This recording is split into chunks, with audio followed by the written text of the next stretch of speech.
Hello there, I'm Rafael Di Furia, back at it again on another Friday evening in the middle of the day.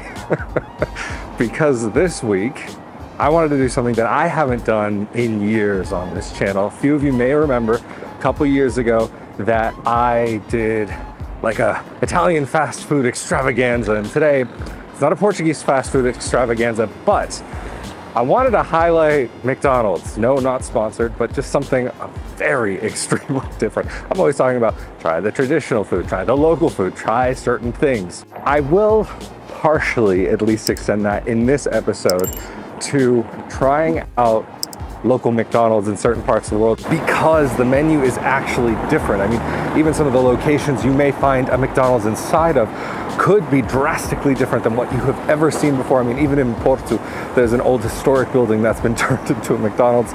In Milan, until a few years back, there was actually McDonald's inside of the main mall that they had there. I can't think of the word properly in Italian right now. But I thought today that it could be worthwhile to just show you a few things that are a little different and things that you might not ever expect to see. There are unfortunately some brands that you just can't escape these days, and the Golden Arches is one of them. As you can see, as we're on our way here to the central location in the city, and yes, it actually could not get much more central than this McDonald's that you find here. There are a couple of others, but it has been raining almost solid for a couple of months now, and that's why you see all these leaves on the ground, and it's really become fall, and even you can see the ground is still a bit wet. So on this pretty sunny day, I thought it could be worthwhile to get out for a little walk and then head right back in because yes, it is indeed a little bit chilly out. But as we walk up to the McDonald's here in the center of Braga, I do think it is worthwhile mentioning that some people who have contacted me in the past have had a little bit of anxiety over going to a restaurant and being able to order. And one of the really nice things about coming to a place like McDonald's is that you can actually order yourself and order in English. Definitely a benefit there. But of course, don't be surprised if some of the items are a little bit different than what you might be used to back in your country. Maybe even a few extra items. But I have to say at this location, they were especially kind. I ordered quite a few things, and they said to me, oh, your order's going to take a moment and you can feel free to sit down. We'll bring it to you. But it only took 2 minutes. But they were very, very kind, and I was grateful for the service there. And we are back. I don't think I've ever purchased this much McDonald's ever in my life, nor do I plan to ever again. But for the first two things, because they probably were the easiest to see because they're already out of the package, one of the most surprising things that a lot of people find when they go to McDonald's is that here in Europe, you can actually sometimes find alcohol at McDonald's. This is Sagres. This is, again, not sponsored by McDonald's, Sagres, whatever. Although actually, funny enough, in the north, I would have thought that Superbock would have been the main choice of beer, but they must have a national deal. Anyway, yes, this is a cool beer that you can get right at McDonald's. The other cold thing that I have here right in front of me that I'm going to get to, hopefully before it melts too much, although does McDonald's ice cream melt though? There's a special truffle box that you can buy that you find sometimes in certain supermarkets or stores. It's called the Caja Roja. I think it's from Spain, and they have an ice cream, basically a McFlurry. Let me pull out my phone and you'll see. I mean, it's basically chopped up chocolate of some sort with ice cream. Again, basic kind of sort of McFlurry thing. So not too crazy far off from what you might see at McDonald's in the States. We haven't gotten to the things that are really strange. Well, okay, alcohol at a McDonald's is probably something that's shocking to a lot of you, but just to take a quick little bite. Somehow that tastes between like a Snickers and a Twix. Really good. I'm going to just go quickly put this in the freezer. But the other thing that's also a little different, I asked for salt with this one.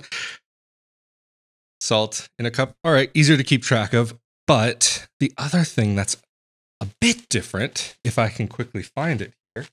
Here. At McDonald's in Portugal, they do soup.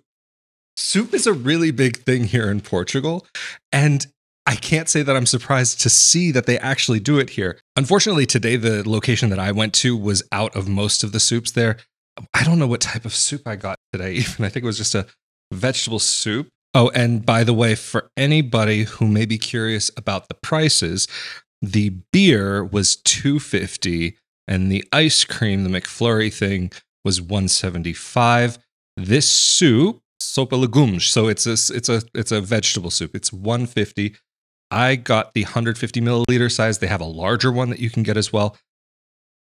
Funny enough, I do like it. I've had it a couple times before. I don't normally frequent McDonald's, but their soups I found with a bit of salt actually are surprisingly good. And of course, from all places, McDonald's surprisingly good doesn't really feel like words that go with that brand. But I will say that I have had soups at like gourmet places that are far worse. And it's not just vegetable soups, but they also do like the traditional caldo verde soup that you can find here in Portugal. But this one, it's good old fashioned soup. Like you could technically actually even make the same thing at home with an immersion blender. I've done the same thing before and warm up a little bit. That's really good. It's not far off from what I would make even for myself, but let's show you some of the sandwiches they have. This one, no, let's show you something else first. Maybe something a little bit more familiar. So this one, it's a fillet of fish. So, maybe not all that special. Something, I have to cover up my face here so that it might actually even focus. Let's see. Maybe it's focusing, maybe it's not, but I don't know. Tell me, for those of you who eat McDonald's in America, because I actually could probably count the amount of times I ate McDonald's in the US on less than one hand, just a couple fingers. But do they have cheese on the McFish in the States? Maybe a little tough to see, but I was a bit surprised that comes on the menu here.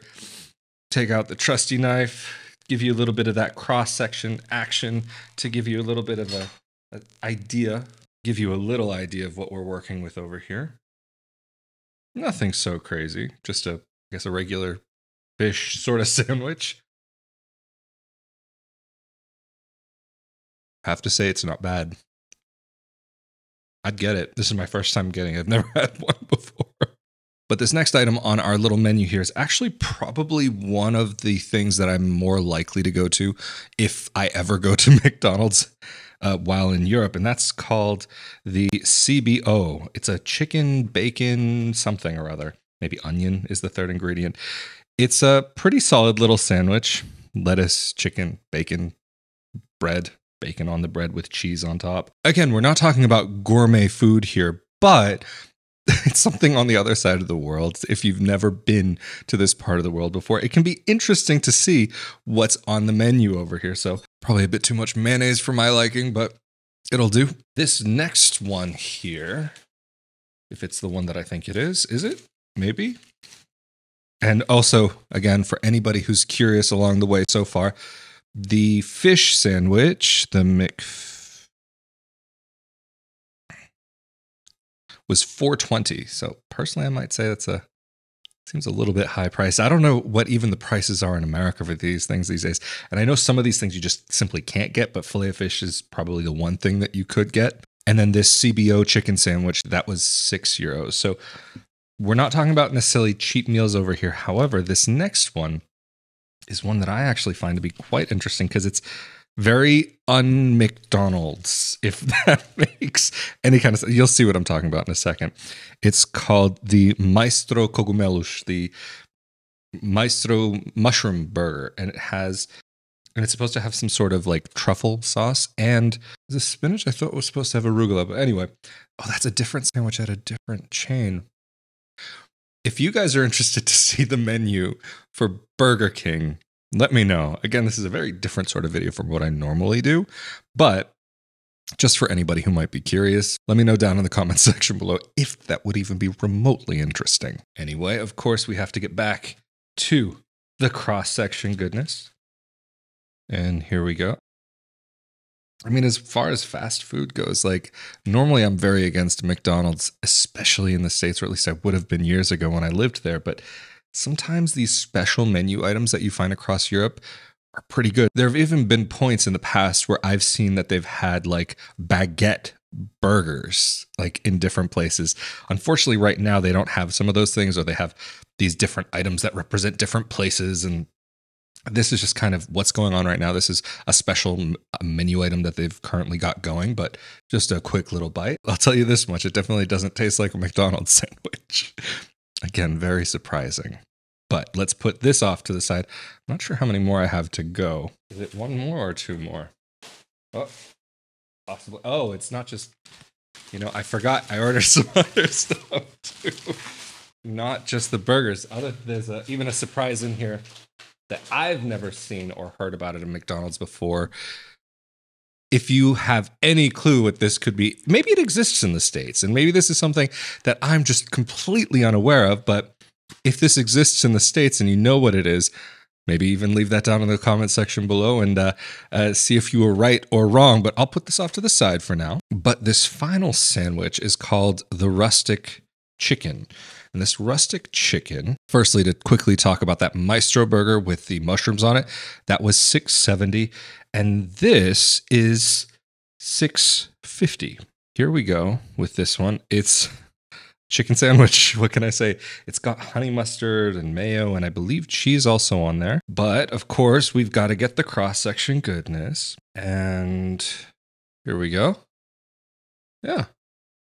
Looks solid enough. And for the deciding bite, I actually don't mind that one at all because it doesn't taste processed. I mean, it's processed, but it doesn't taste like a chicken nugget, if you get what I mean. It doesn't have that same sort of consistency there. But I think maybe it's time that we get to this very final package here to wrap this episode up. And that is this. And while I'm uncovering it, I'll also record it. Pancakes. Pancakes at McDonald's. I got it with caramel sauce. You could theoretically get it with a strawberry jelly or chocolate sauce on there. I prefer caramel, so decided to do it. Feels a little bready, a little doughy. Probably, can I just say, the least impressive on this? That's even... Ow! That's hard. Yeah, that's a solid pancake right there. I think this is for two hands. I mean, they did provide some the fork and knife for this, but is it stale or is it just overdone? This is the one thing that, out of all of what I've ordered here, probably the thing that I'm the most nervous of. Cheers.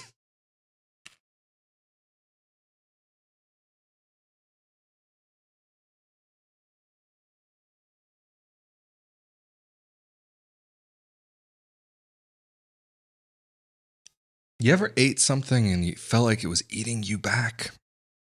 That crunch there was, of course, a bit more than what I was expecting, but I mean, this thing is hard. This thing is solid. I don't think pancakes are supposed to do that. It's not bad. It's just not what I would think of as a pancake. It's very gummy and crunchy all at the same time. It's not like a soft pancake melt in your mouth and just a light, fluffy, delightful thing. It's spongy. I can't imagine eating it with the one-time use fork and knife that they provide with it. Let's see if we can even cut through it. I almost doubt it, but eco-friendly, wooden. But I don't see how this is going to cut through. Can it even? Like sawing through wood on wood. I think this could be the answer right here. Made a little bit of progress, but this is the part that I tried to cut through. Made some progress in there, but I'm not sure. I mean, can I even cut? Yeah, you push into it and it just springs right back up. So, yeah, not sure if I'll be ordering these anytime soon, but Anyway, I just wanted to show something a little fun, a little different, and have a little change of pace to the normal, not your average globetrotter, the not your average of not your average globetrotter. Of course, thanks to the patrons who make all of this possible, as well as those of you who've used the thanks button here on YouTube and shared and liked these videos with your friends. I'm Rafael Di Furia. This has been another episode, a very not average episode of Not Your Average Globetrotter, and I will see you all next time. Later.